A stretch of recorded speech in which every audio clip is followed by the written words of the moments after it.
আলাইকুম। কবিটি বাংলার পক্ষ থেকে সবাইকে স্বাগতম। শিক্ষার্থী, আশা করি তোমরা প্রত্যেকে ভালো আছো, সুস্থ আছো, কবিটি বাংলার সাথেই আছো। একটি বিষয় যেটা হচ্ছে, তোমরা যারা 2024 সালে নবম শ্রেণীতে সমাপনী পরীক্ষা দিলে, তোমাদের রেজাল্ট বের হয়েছিল কিছুদিন আগে, এবং পরীক্ষার যাদের রেজাল্ট খারাপ এসেছে তাদের হচ্ছে বোর্ড কর্তৃপক্ষ ফল পুনঃনিরীক্ষণের জন্য আরেকটা আবেদন করতে বলেছে, মানে কথায় বোর্ড চ্যালেঞ্জের আবেদন। তো আমরা দেখেছি ইতিমধ্যেই, তোমাদেরকে জানিয়েছি, ভিডিও দিয়েছি যে বোর্ড চ্যালেঞ্জের সময় হচ্ছে 3 তারিখ থেকে 9 তারিখ পর্যন্ত চলতি মাসের। তো বোর্ড চ্যালেঞ্জ কিভাবে করতে হবে সেটাও দেখিয়ে দিয়েছি। টেলিটক সিমের মাধ্যমে চ্যালেঞ্জ করতে হবে, SMS এর মাধ্যমে। তো SMS এর প্রথমে আমাদের যেটা লিখতে হয়, আমি একবার বলে দিচ্ছি আরেকবার। প্রথমে RSC লিখতে হয়, স্পেস দিয়ে RSC লিখতে হয়, স্পেস দিয়ে TEC লিখতে হয়, স্পেস দিয়ে তোমার রোল নাম্বার এবং যে সাবজেক্টে খারাপ হয়েছে সেই সাবজেক্টের বিষয় কোড লিখে পাঠিয়ে দিতে হয় 16222 নাম্বারে। একটা SMS code number, pin number আসার পর তোমাকে আবার SMS করতে হয় RSC space ES space pin number দিয়ে, তারপর তোমার হচ্ছে কন্ট্যাক্ট নাম্বার দিতে হবে। কন্ট্যাক্ট নাম্বার দেওয়ার পর 16222 এই নাম্বারে পাঠাতে হবে। পাঠাইলে তোমার শেষ মানে হয়ে যাবে। এখন অনেকেই টাকা বিকাশে রিসার্চ করে নিয়ে আসতেছো, এসে তারপরে করতেছো, হচ্ছে না। তো বিকাশে রিসার্চ করা যাবে না, টেলিটক সিমে ফ্লেক্সিলোড করতে হবে, মানে রিসার্চ করতে হবে।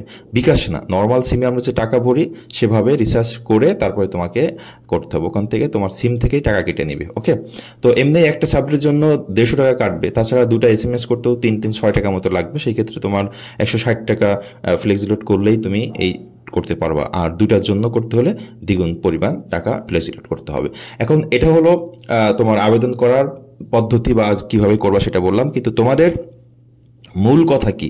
অনেকে SMS করতেছো যে স্যার আমাদের আবেদন করলে রেজাল্ট কমে যাবে না কি, কোনো সমস্যা হবে, আরও অন্য সাবজেক্ট আবার ফেল আসবে কিনা, এরকম তোমাদের কথাবার্তা রয়েছে। দেখো, এই আমি যেটা বলি আগে একটু করে নাও, যে এই যে অপশনাল সাবজেক্ট যেটা ফেল আসছে, এই অপশনাল সাবজেক্টে ফেল আসলে তুমি যে আবেদন করবা, যদি পাস আসে তোমার রেজাল্ট বাড়বে, কমবে না। 3.77 আসছে এই রেজাল্টটা দিয়ে, আমি তোমাদেরকে বলি, এই রেজাল্টটা দিয়ে 3.77 আসছে।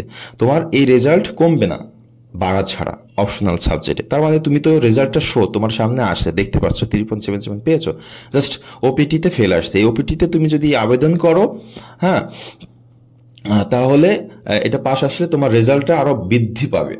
এবার আসো যে আমি তোমাকে দেখায় যে একেবারে রেজাল্ট ফেল্ড, যেমন এই সাবজেক্টের কথা চিন্তা কর। এই যে এই স্টুডেন্টটার এই 41915 এই সাবজেক্টে সে FTA পারছে। তোমার তো রেজাল্টই তুমি দেখো নাই, এখানে পয়েন্টটা তোমার দেখায় নাই। সেই ক্ষেত্রে যদি এটাতে পাস আসে তাহলে তোমার মোট পয়েন্টটা তুমি দেখতে পারবে। এখানে রেজাল্ট তো কমা বাড়ার কোনো প্রশ্নই আসে না। আর যাদের রেজাল্ট এসেছে এই যেমন এই যে রেজাল্ট এসেছে, তো এই রেজাল্ট যাদের এসেছে তাদের তো এখানে আবেদন করার মানে বোর্ড চ্যালেঞ্জ করার কোনো অপশনই নাই। যারা পাস করেছে তাদের কারিগরি শিক্ষা, বিশেষ করে ক্লাস 9-এ কোনো অপশন থাকে না বোর্ড চ্যালেঞ্জ করার।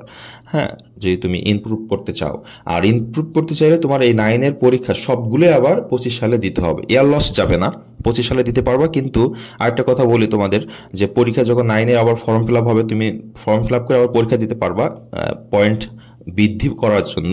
সেক্ষেত্রে তোমার পয়েন্ট মনে করো 3.73 আসছে, তুমি পরীক্ষা দিলে তোমার হচ্ছে মনে করো যে তোমার পরীক্ষা খারাপ হয়েছে বা ফেল করেছো, একটা পরীক্ষা অ্যাবসেন্ট করছো, তারপর তোমার রেজাল্ট এটাই থাকবে, কমবে না।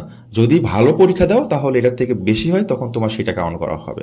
সেটা আরো পরের ঘটনা, ফর্ম ফিল আপের সময় নোটিশ আসবে, তখন সেটা আলোচনা করবো। তো এখন যেটা বলছি সেটা হচ্ছে বোর্ড চ্যালেঞ্জ করলে তোমার রেজাল্ট কমার কোনো অপশন নাই, যদি ভালো হয় ভালো হবে। ওকে, সবাই ভালো থাকবে, সুস্থ থাকবে, কবিটি বাংলার সাথেই থাকবে। পড়াশোনা আগে থেকে শুরু করবা। তোমরা যারা 2026 সালের পরীক্ষার্থী রয়েছো, তোমরা পড়াশোনা শুরু করো। তোমাদের কিন্তু এবছর ফিজিক্স কেমিস্ট্রি আসতেছে, হ্যাঁ, ফিজিক্স কেমিস্ট্রি। তো সেই ক্ষেত্রে অনেক আবার হায়ার ম্যাথও আছে, অনেকে হায়ার ম্যাথে নিতে চাও।